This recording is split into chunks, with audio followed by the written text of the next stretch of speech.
Another key concept when solving linear inequalities is writing your solution in interval notation.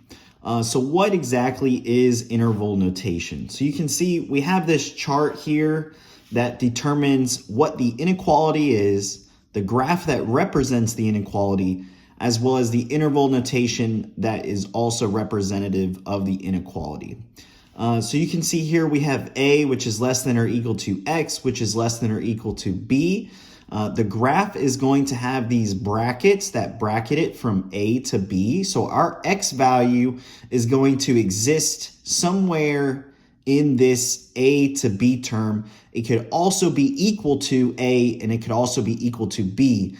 And to write this in interval notation, we use the brackets to denote that it is less than or equal to.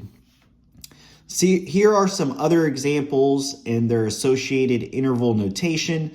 You can see here the main difference is that when we have a less than sign, it is a parentheses. And when we have a less than or equal to sign, we have a bracket.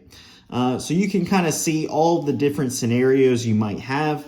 But the main takeaways here are what I just said. If you have a greater than or less than sign, you will use parentheses in interval notation. If you have a greater than or a less than or equal to or a greater than or equal to sign, you're going to be using brackets. So you'll either have a left or right hand bracket.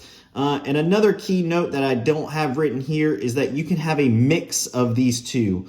So you can see this is an example up here where we have a less than or equal to sign and a less than sign, and we have a bracket as well as a parentheses. So it is okay and normal for there to be a mix of parentheses and brackets, or both containing a solution set of parentheses or both containing a solution set of brackets. Another key note is that an infinity sign will always have a parentheses.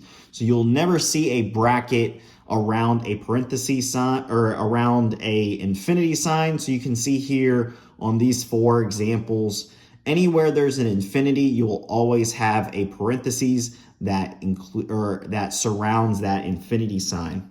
The last note is that the number on the left is always the smallest of the two, traditionally.